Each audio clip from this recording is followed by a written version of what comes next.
Fala pessoal, professor Juliano Ramos por aqui. Um bom dia, uma boa tarde, uma boa noite a todos vocês. A vida é muito boa e sempre vai dar certo. Pessoal, estamos aqui pela CertBest, continuando nosso curso Linux Essentials. Nessa aula eu resolvi aparecer um pouquinho para falar com vocês. Espero que vocês estejam curtindo aí o curso. Estou fazendo com bastante carinho para vocês, editando o conteúdo, né? Mantendo um conteúdo de uma qualidade excepcional para que vocês venham realmente a tirar aí a certificação.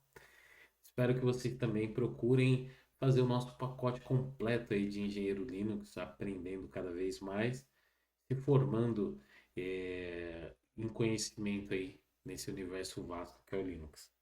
Nessa aula a gente vai falar um pouquinho, ainda a continuação, é a última aula, basicamente a última aula teórica, sobre aí a Linux Essential, que é o conteúdo agora 1.4. E esse conteúdo ele diz respeito aí à comunidade e à carreira em open source. Tem uma introdução, esse tá bem grande os textos aqui, né? Mas é um PDF que fica aí para você fazer o download e você ler com calma e com tranquilidade. Eu vou resumir um pouco o conteúdo porque eu não vou ficar lendo, já que você pode baixar o PDF. Houve um tempo que trabalhar com Linux no desktop era algo difícil, né? Eu vivenciei esse tempo. Hoje em dia, as interfaces gráficas, a gente chama de DE, Desktop Environment, elas se tornaram um ambiente muito fácil de se usar. Por exemplo, esse ambiente que eu estou utilizando aqui é o Big Linux e eu fiz algumas customizações, mas ele é um ambiente que é o KDE Plasma. Antigamente, o próprio DE, o Desktop Environment, chamava KDE, mas acabou que dentro do KDE existiam vários projetos. Existia o KDE Live, que é o programa editor de vídeo, existia o KDE Connect, o programa que conecta ao celular, o Kate, editor de texto, o KEdit, etc. E então eles resolveram chamar o sistema gráfico aqui, o DE, né, o Desktop Environment de Plasma, e é mantido pela comunidade KDE, que tem vários projetos aí paralelos, como esses que eu citei. Então, hoje em dia, é muito fácil você utilizar o Linux, porque você tem várias interfaces. Quando você utiliza o Linux ele é indiferente da interface gráfica. Diferente do Windows, o sistema operacional Windows ele foi construído junto com a interface gráfica. Então, por isso que é um sistema tão pesado.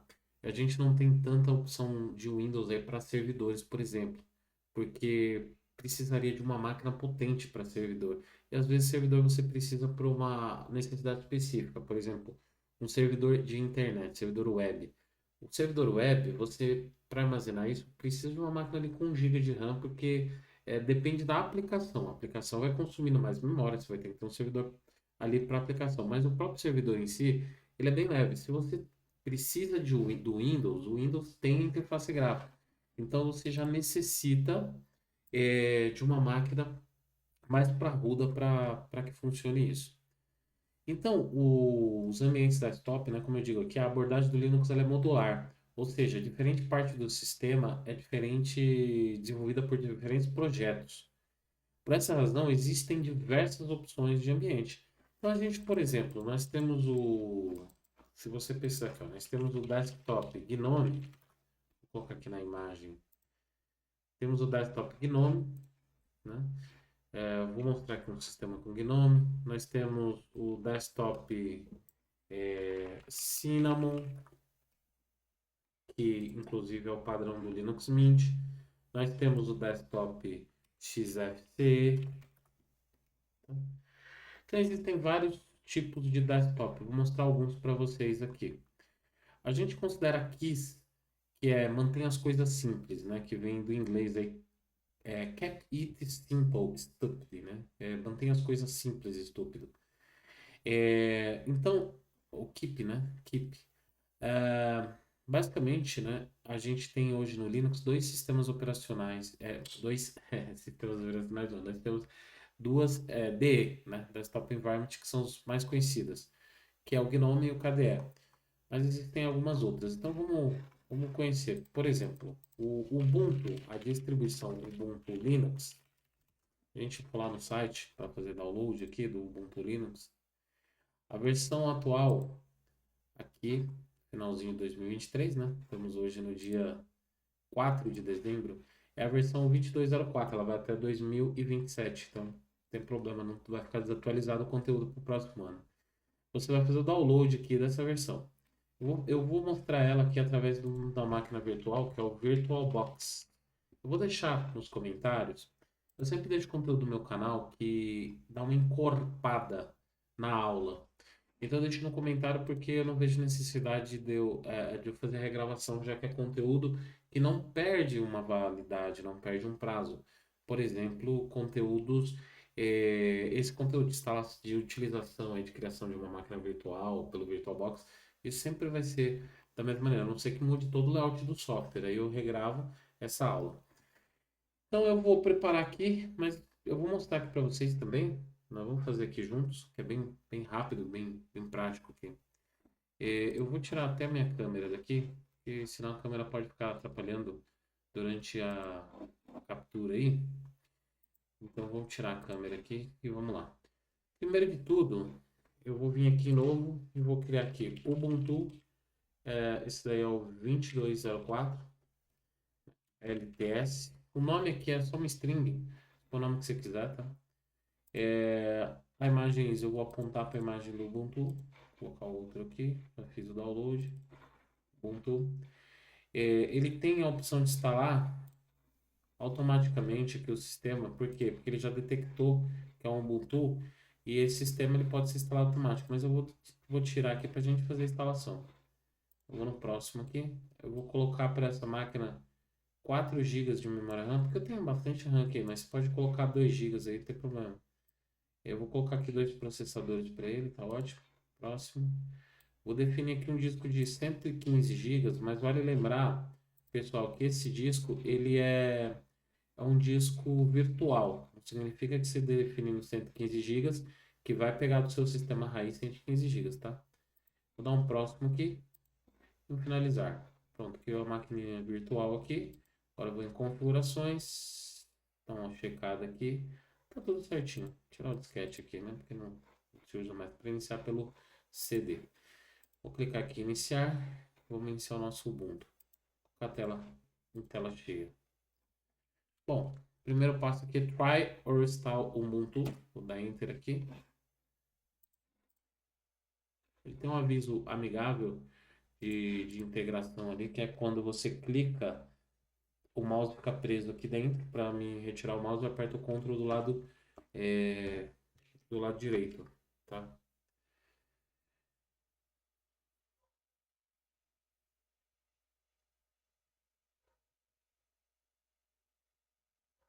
Aguardar um pouquinho, tá inicializando aí. Um pouquinho de paciência. E o Ubuntu, ele é uma das distribuições mais utilizadas do Linux. Na prova não vai ter perguntas sobre sistema, só estou mostrando para vocês, mas vai falar sobre o Gnome. O Ubuntu vem com o Gnome. Eu vou colocar aqui na opção português do Brasil e vamos fazer a instalação. Ele também é um Live CD, nós chamamos de Live CD, mesmo que seja via pendrive, sistemas quando rodam sem precisar instalar. Se eu colocar experimentar, eu posso usar o sistema, não precisa instalar. Aliás, vamos colocar aqui em experimentar, para vocês verem que o sistema carrega completo. Eu nem estou instalando ele no sistema, eu já posso utilizar as ferramentas que ele vem. Claro que para você ter uma noção maior de performance, né, de desempenho, você tem que rodar o sistema instalado, tá? Rodando assim, você não vai observar aí esse desempenho do sistema, né? Beleza. Então, ó, tem um sistema, já está aí pronto. E aí eu vou instalar o sistema. Apareceu o ícone aqui, ó, instalar o sistema. Essa versão é a versão estável do Ubuntu. Ela tem um suporte para 2027, tá? Que é a versão 2204. Vamos lá, idioma português do Brasil. Vou dar um continuar aqui. Vou testar na área do teclado, colocar um cedilha aqui, tá funcionando. Vou avançar. Instalação normal, instalação mínima. A normal vem com os utilitários essenciais. Eu vou usar essa opção. Instalar o software de terceiros.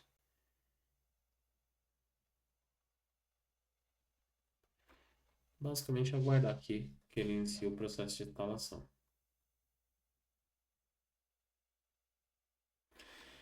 Sobre o disco, eu vou optar aqui, ó, apagar e usar o disco inteiro, né? Então, só mais um avançar. Continuar.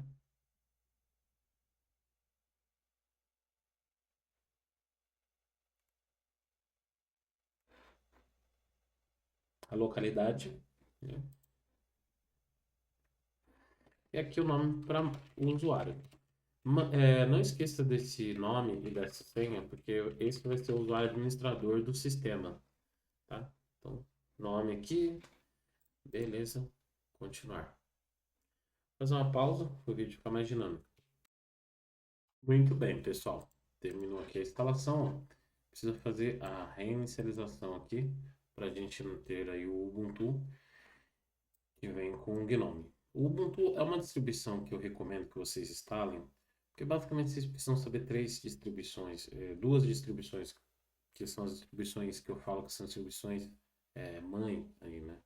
Você precisa saber o Ubuntu, que aí você vai conseguir mexer com Debian e outras distribuições que são hoje variadas do Ubuntu, e o Ubuntu é variado baseado no Debian, tá? Fedora e Red Hat, tá? Tem um site para você fazer download gratuito do Red Hat, que é o developers.redhat.com. E a outra distribuição que eu recomendo é o SUSE, que são as distribuições mais utilizadas no mercado de trabalho. SUSE, Red Hat e Ubuntu. Então, se você está estudando para certificações, se você quer se tornar um profissional na área, eu recomendo que você utilize aí essas distribuições de Linux. Bom, inicializou tudo direitinho aqui. Eu vou me logar, colocando o usuário e senha.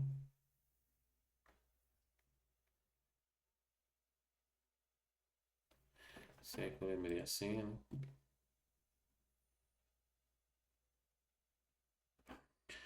Prontinho. Esse daqui é o ambiente Gnome, para vocês testarem aí e utilizarem para vocês conhecerem mais sobre esse ambiente de utilização que é o ambiente Gnome, tá?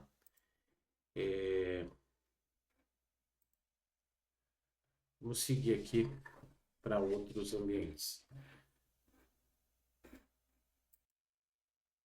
Prontinho, pessoal. Agora que a gente já tem aqui o Ubuntu para testar, vamos desligar ele. Botão aqui, desligar.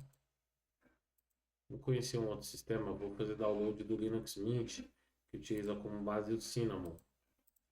Linux Mint, download foi feito. Já vou aproveitar e baixar também o KDE Neon. Então, fiz download de algumas distribuições diferentes, mas que a base ela segue. Então, nós temos o Ubuntu, que é Gnome, Linux Mint, que é o Cinnamon, e o KDE Neon.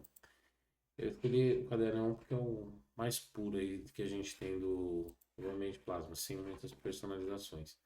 Bom, funcionou direitinho aqui o Ubuntu, né, já está instalado. Agora vamos aguardar aqui o download para a gente testar aí como funciona e se comporta o. Na verdade já tenho ali o Linux Mint, já vamos testando o Linux Mint. Então, armazenamento aqui, vou apontar para o Linux Mint.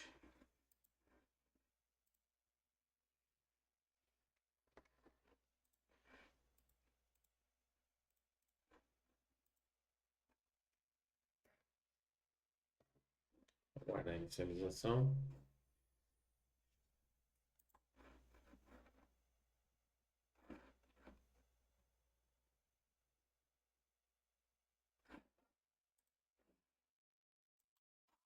Prontinho, pessoal. Fiz uma pausa só quando ele instalava. Com a tela cheia. E esse já é o ambiente do Linux Mint, tá? Então seria uma alternativa. Deixa eu ver se eu consigo aumentar a resolução de tela aqui. Display.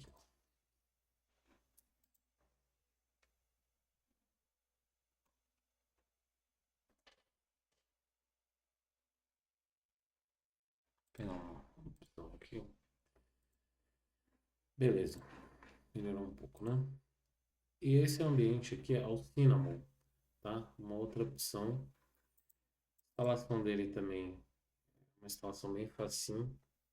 Vou clicar aqui no Linux Install para instalar ele.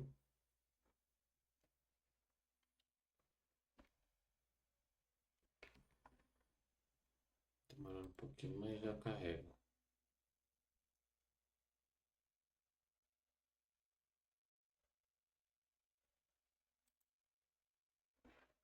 Essa instalação, basta aqui escolher o idioma, português do Brasil. Vale lembrar que a prova de certificação ela não cai questões relacionadas à instalação, tá?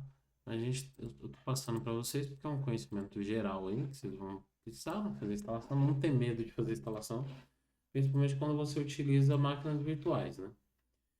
Layout do teclado, português Brasil, testar aqui. Eu não sei se gira aqui, tá funcionando.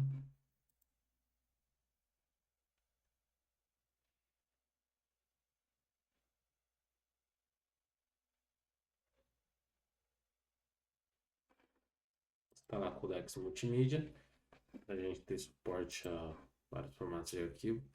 Vai baixar nos repositórios para a gente.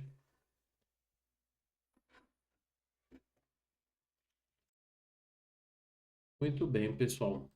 Eu terminou aqui, ó. E quando eu estou instalando, como eu estou usando a mesma máquina, o mesmo HD que eu tinha o Ubuntu, ele fala assim, eu quero instalar do lado a lado, ó. Eu vou colocar que sim. Ó, ele vai criar 54 gigas para o Linux Mint e o Ubuntu com 68. Ele vai fazer isso automático para a gente. Que é aquele o Ubuntu Installer, eu vou instalar aqui por cima. Então, eu vou ter os dois ambientes, o Linux Mint e o Ubuntu. Deixa ele carregar aqui.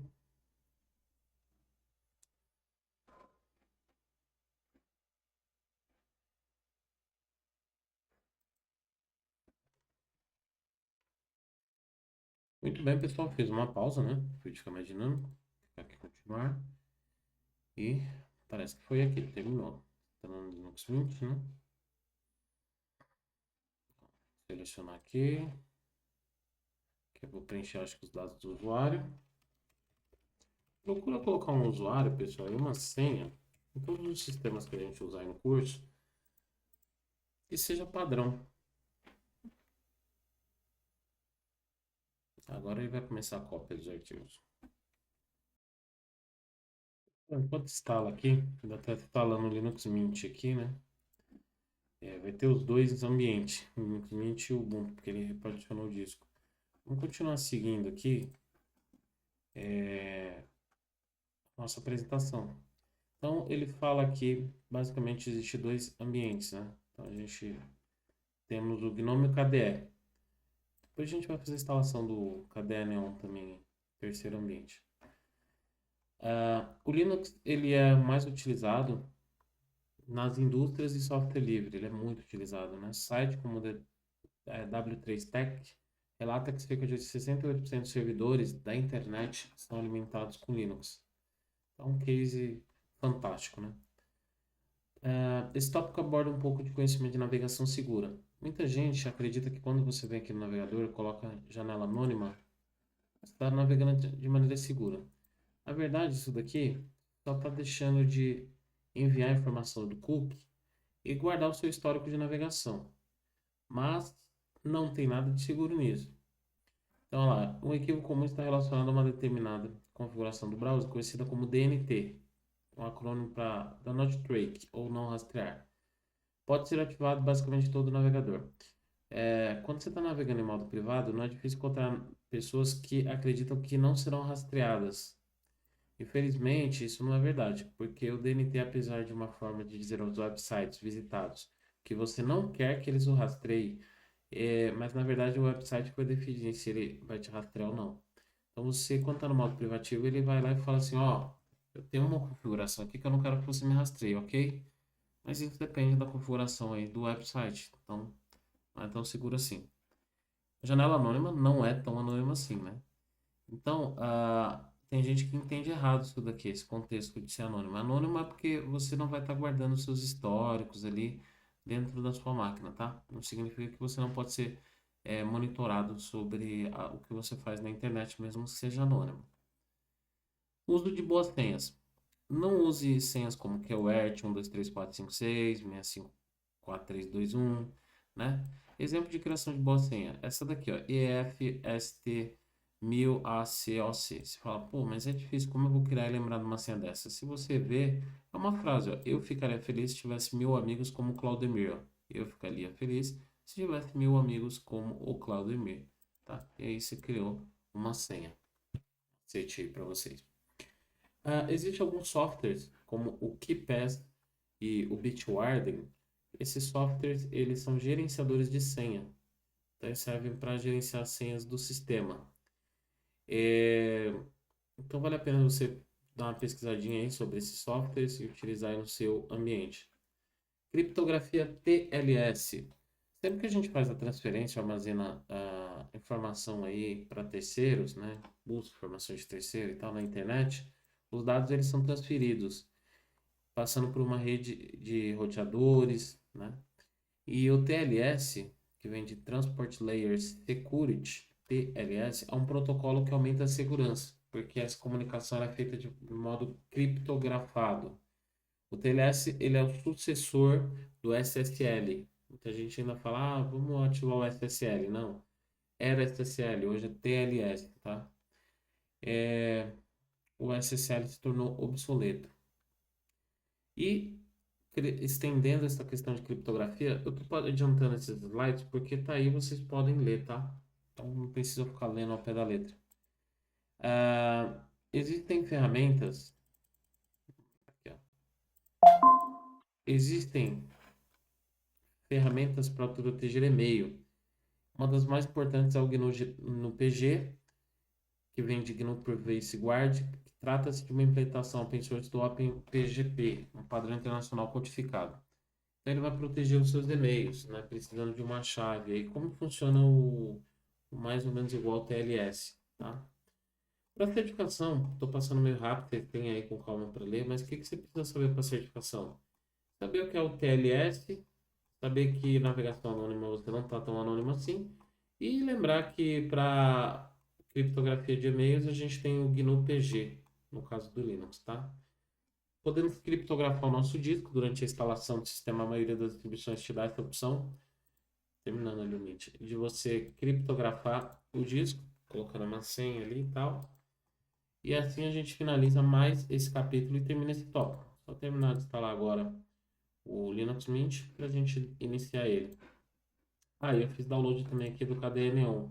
Então já vamos preparar uma instalação do KDE-Neon. Então vamos reiniciar agora aqui.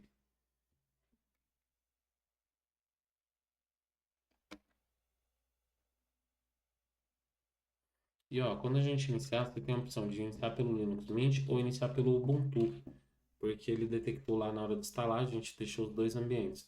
Eu vou começar pelo Ubuntu aqui.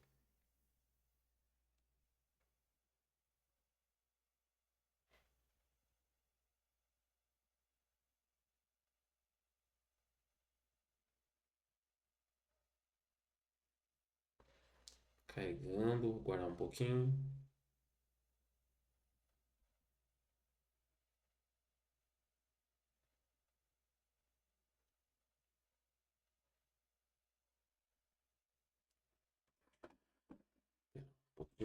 Pronto. Então, o Ubuntu é o clássico, né? Ele vem com o sistema operacional clássico, né? Ele vem com o GNOME, é um dos mais utilizados da internet. Tá aí, a gente tá rodando aí o nosso Ubuntu. Bom, vou desligar a máquina aqui.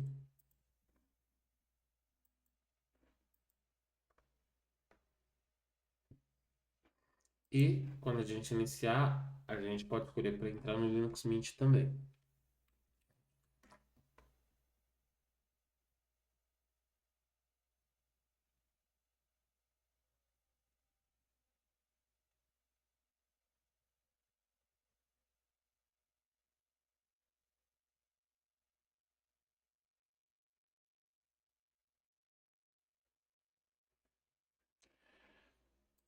Muito bem. Carregou aqui, vamos logar aqui no sistema.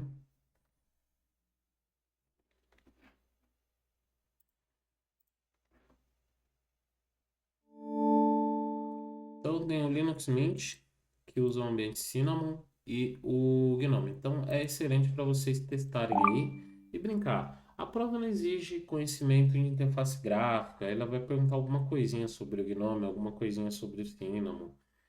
Vale a pena você mexer um pouquinho. E também sobre o KDE-Neon. Então vamos ver aqui o KDE-Neon. Vou colocar armazenamento, dispositivo, controlador IDE vazio, que eu vou apontar para escolher uma imagem, o Neon. E vamos iniciar aqui.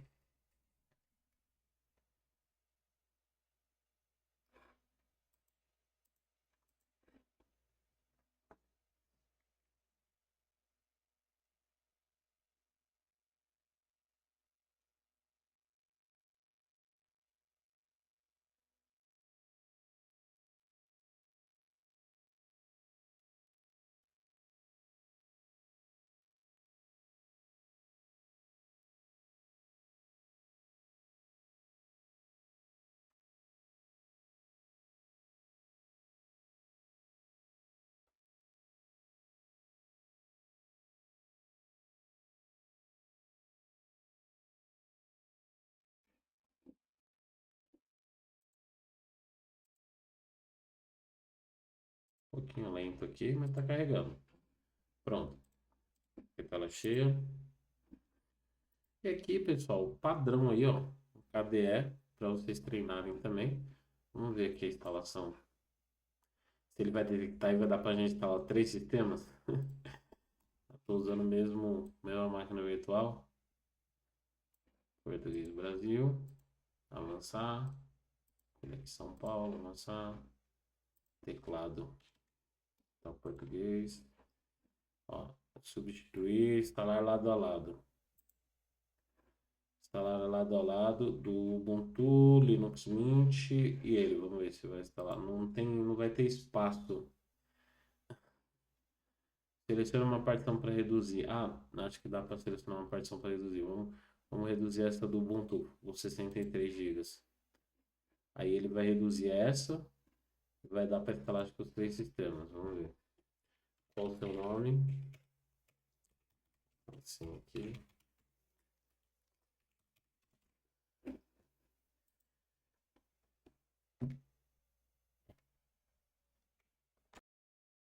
Muito bem, pessoal. Terminou aqui, tudo pronto. Vamos reiniciar, vamos ver se ele vai organizar aqui direitinho pra gente os 3 sistemas. Então, ó, temos aqui o Ubuntu e o Linux Mint, ó. Tá aí. Vamos ver se eles iniciam, né? Então vamos começar iniciando o Neon.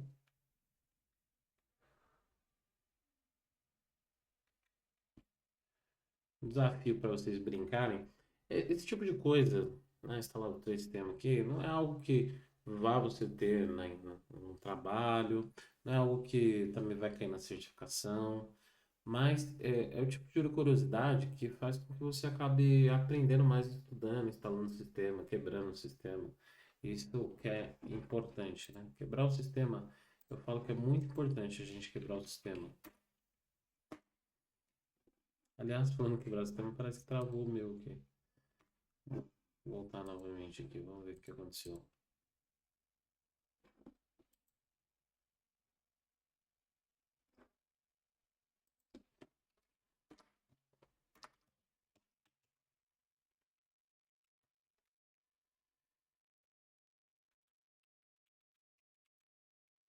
Eu não tá querendo inicializar aqui.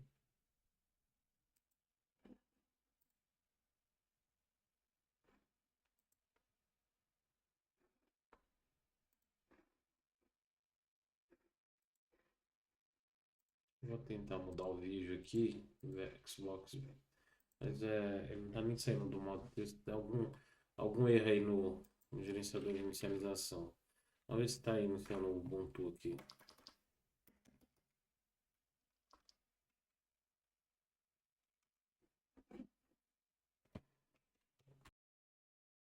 Pessoal, nessa brincadeira aqui eu percebi uma coisa. O Neon, ele não aceitou a instalação no modo. Ele não funciona no modo security aqui, ó, nas configurações do VirtualBox, em configuração, sistema. Se você habilitar o sistema EFI, o Linux Mint e o Ubuntu vai funcionar, tá? Mas não vai funcionar o KDE Neon. Então, o Linux Mint e o Ubuntu funciona. E se você ativar o KDE Neon aí, ele não vai funcionar. E se você instalar o KDE Neon por último, como ele não funciona em sistema EFI, padrãozão aí, ele também não vai funcionar, tá? Então fica essa dica aí. O melhor é instalar numa máquina separada aí o KDE Neon se você quiser testar ele. Então aí você vai fazer todo o processo novo, cria uma máquina só para ele aí, para você testar ele, tá? E faça a instalação. Então deixa aí nos comentários, pessoal, se vocês conseguiram brincar, instalar aí 2, 3 sistemas, o que vocês acharam da experiência. Procure interagir, porque a única maneira de aprender também é brincando, quebrando, não tenha medo. Eu mostrei na aula aqui, quebrando, errando, porque é isso mesmo, na vida real, não é tudo funciona. Às vezes algumas escolas têm mania de gravar só as coisas funcionando. Então deu erro, edita, volta lá, e você não vê erro. Quando você pega um erro, você não tem ideia de solução, mas erros ocorrem, tá? Então é importante a gente tentativa e erro, testar. Não tenha medo de testar o ambiente, ok? É isso aí, pessoal. Espero que vocês tenham gostado de mais essa aula. Até a próxima. Fiquem com Deus.